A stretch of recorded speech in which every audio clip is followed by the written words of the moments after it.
vision because they give up. Yeah. Eventually they give up because there is no room.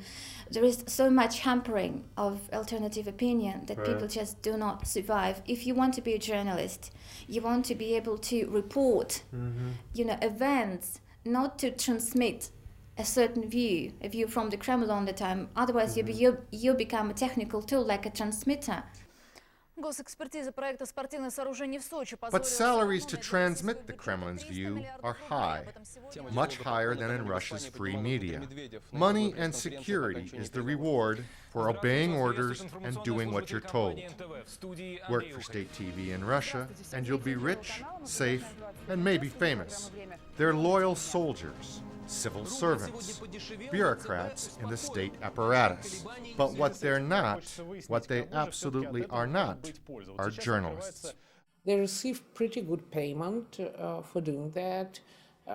No journalist in opposition media can compete, in terms of salaries with those people from the state TV. They're people who are employed to be mouthpieces of Kremlin. And I think that they're not ashamed of doing this job. I don't understand those people who work for Putin TV, and I guess I never will. I know people who work for the Kremlin-controlled channels, and they justify working there with excuses like, there's always been censorship, or what difference can I make? And some simply believe in Putin and believe in authoritarian control. In 1963, a researcher of the Holocaust coined the phrase, the banality of evil. The premise is that ordinary people do terrible things because they simply accept the orders of their government and carry out these orders with enthusiasm. It's like the famous quote, evil triumphs when good people do nothing. But again, as I said, I don't understand those people. But what I do know is that there are brave and conscientious journalists working in Russia.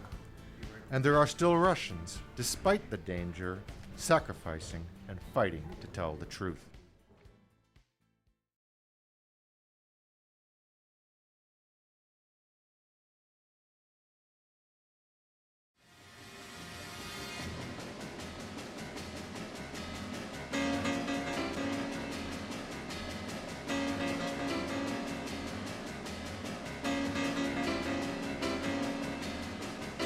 Vigilance was a favorite theme of Soviet propaganda. Enemies, the people were told, were everywhere. There were enemies at home and enemies abroad. Domestic enemies included Trotskyites, saboteurs, counter-revolutionaries, and spies.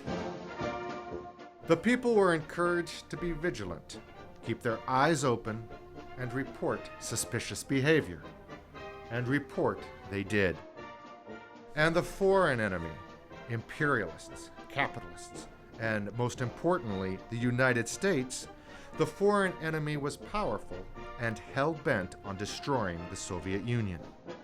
And enemies, foreign and domestic, is a favorite theme on Russian television today.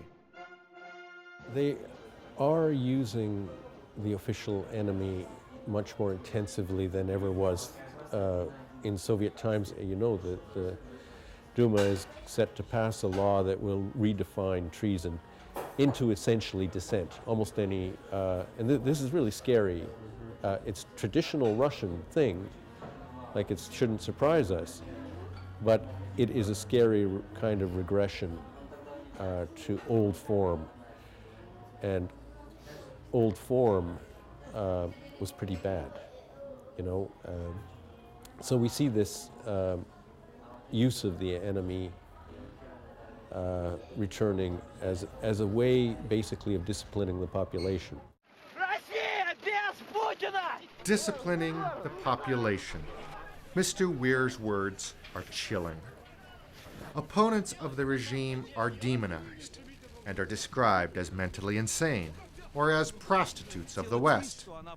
On Russian television, opposing views aren't discussed or intelligently debated, but dismissed as treason. the actions of an enemy. It strives for unity, organic unity of its own society. That is a very Soviet thing, and I think it's an old Russian thing, that dissent internally is equated with hostile enemy action. It certainly was the case in the Soviet Union. You couldn't just be a dissident. You had to be like an enemy agent. Oleg Kozlovsky is the leader of Oborona, a group opposed to the government. They organize marches and demonstrations and create and maintain anti-government websites. Oleg, in other words, is the enemy, or to use the Soviet term, an enemy of the people. The government, he says, needs an enemy, a scapegoat, someone to blame when things go wrong and mistakes are made. They need those fiction enemies because first they need someone to blame, and they need some danger, some external danger, so that they can rally people around the government. Because what they say is that enemies are everywhere. We're surrounded by the enemies. So we can't afford to question the activities of our government. We have to defend. Many of our citizens have Politicians in the West usually blame their problems on political opponents, legislative gridlock, and of course on the media. But in Russia, Putin controls the media and controls the Duma. He controls the courts and the regions. He controls everything. Other scapegoats must be found. Russia, of course, has its own axis of evil. The United States is part of it, the Baltic states are part of it, Georgia is part of it. So the axis of evil is pretty strong, and people are reminded by television, by TV reports, that this axis of evil is very strong, and people have to be aware of all the dangers that the government wants them to think that exist. And of course, it's a typical tool used by any authoritarian regime to tell the people, because of course if life is hard and people are unhappy, they start thinking what's going wrong, and before they think the right thing, who is responsible, they have to be told. Foreign enemies include Georgia, the Baltic states, Ukraine, Great Britain, and of course the United States. According to Russian TV, the United States orchestrated and financed the Ukrainian and Georgian revolutions. The Georgian and Ukrainian leadership are described as puppets of the West. President of the United States! And some reports insinuate that America started the global economic crisis on purpose. Any question like, why would United States do something like that and destroy their own economy? At the same time, this question wasn't asked. However, if you go into the Russian regions, for sure, people will tell you that this crisis is not a crisis that developed in Russia. This is something that was intentionally done by the United States to harm Russia. Every Russian failure, every problem in the world, every country that rejects Russian dominance, almost every time the evil hand of the United States is to blame. And this xenophobia, this constant drumbeat of attacks against foreigners, well, ordinary Russians, including teenagers, they see these stories and respond with attacks of their own. Xenophobia in Russia under Putin has become a huge problem, and attacks against foreigners are very common. What the Kremlin propagandists are doing is inspiring hate. I've been physically attacked once, but more common are verbal attacks, sometimes from strangers who reference a story they've seen on television. Hate crimes against non-Russians is out of control, and the trend is getting worse. An estimated 50,000 skinheads terrorize Russia's streets. They attack migrants from Central Asia, blacks, Chechens, Georgians, and just about every ethnic group that isn't Russian. Precise statistics are difficult to compile and obtain, but in 2008, an estimated 130 murders in Russia were race-related. Experts predict that as the economy worsens, the attacks will increase, and Russia's streets will grow even more dangerous. And as life in Russia is more dangerous for foreigners, life for Russia's neighbors may be getting more dangerous as well. So what we've seen is this is a regime that is afraid and paranoid, despite being totally in control.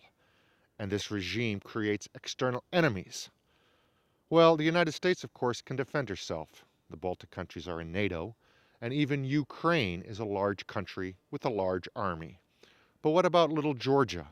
What must that country do when it's in the crosshairs of Kremlin propaganda? And to answer that question, our next stop is Tbilisi, Georgia, where officials there decided to pull the plug on Russia's television news.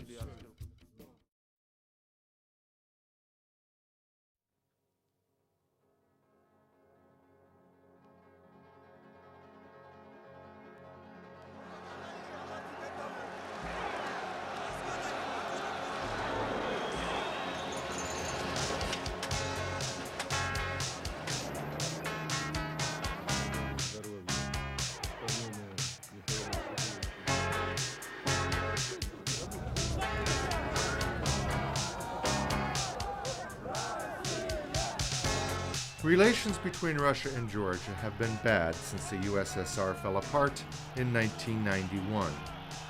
Relations have gotten worse since Georgia's Rose Revolution in 2004. The list of disputes between these countries is long. There have been charges of espionage, airspace violations, Georgians deported from Russia, and an embargo of Georgian wine. And this strained relationship turned to all-out war in August of 2008. The Russian embassy in Tbilisi was closed after the war, and 6 months later, the embassy is still closed. Relations between these two countries could not be worse. This wall of anti-Russian graffiti across the street from the embassy reflects the feelings of some Georgians, and there are still fears of another war. A vast majority of Georgians understand Russian. Many Georgians have studied and lived in Russia, and many have family there. Russia's two main news stations, ORT and RTR, have always been broadcast in Georgian.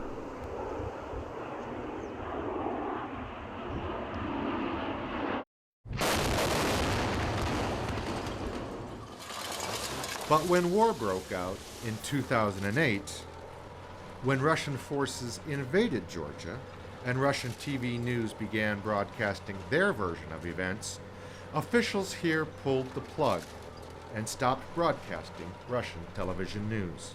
Because the Russian TV stations were broadcasting the news that our tanks are moving here, our tanks are moving there, that we have advanced, we had a very successful offensive, Georgian army is running, is destroyed, and what's left is just retreating. And for us, the most important, or one of the most important objectives was to avoid the panic. Приказы, которые привели. Russia's state-controlled news, as we've seen, can be vulgar and shrill, and their coverage of the war was no exception. Shota Utashvili says there were false reports of Georgians surrendering, and even worse, false reports of genocide. After the war started, this Russian propaganda line was that there is a genocide, that the Georgians had killed 2,000 or 3,000 Ossetian civilians. It was repeated by all the Russian TV channels all the time, especially Russia Today, which was their newest creation, which broadcasts in English. So whatever stories they read, it all had a title, "The Genocide in South Ossetia." Russian reports of genocide were a blatant, perverse, and malicious description of the war's first stage. and independent human rights organizations have estimated that 170 Ossetian civilians died in the war's first stage. Still a tragedy, of course, but not genocide. William Dunbar was a reporter in Tbilisi during the war for Russia Today, a Kremlin-controlled station that broadcast in English. He quit his job when he was punished for reporting the truth. The truth that he reported was that Russian planes were bombing the Georgian city of Gori. And this sort of makes me realize that this really is, a step too far. There's no way I can continue working for, an organization that refuse to, to mention this incredibly important thing that changes the story, that makes it Russia attacking Georgia rather than the story they wanted to tell, which was Russia protecting South Ossetia. This is a different story, but this is the truth, and I was not being allowed to tell it, so I decided that had to be it, and I couldn't work there anymore. William says he understands the Georgian decision to turn off Russian television broadcasts.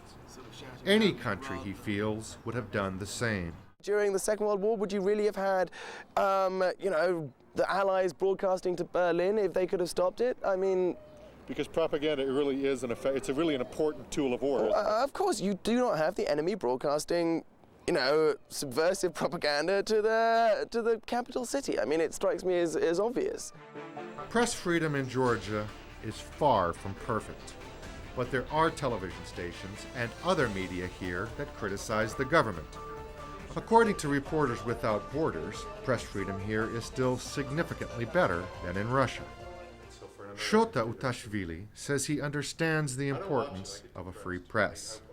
He admits Georgia has been criticized for blocking Russian TV, but in his opinion, turning off Russian news was not censorship, but self-defense. We have not blocked any Western TV channel or TV channels from any other country except for Russia. And the Russian press is not a free press. So whatever is considered a free press was freely working here, was freely broadcasting here. Nobody has even thought of blocking, let's say, the Western TV channels or the radio channels or the internet. The Russian is a propaganda, so in the war, propaganda is a weapon. A weapon that must be stopped. Georgian officials have done what I wish more Russians would do. Grab the remote control and turn off the lies, turn off the propaganda.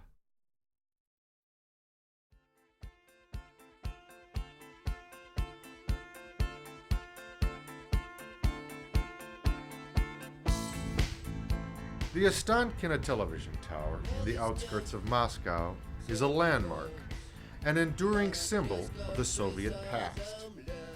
It's a symbol of Soviet news and Soviet propaganda. But unlike other Soviet symbols, the tower wasn't torn down, and it serves today as the headquarters of Russian television. But many monuments and reminders of Soviet times were torn down and destroyed. People wanted to move forward, to forget an unhappy past, and look to a bright and free future. The Soviet Union died in 1991. It was buried and put in a grave. Most thought back then that Russians would never again tolerate censorship.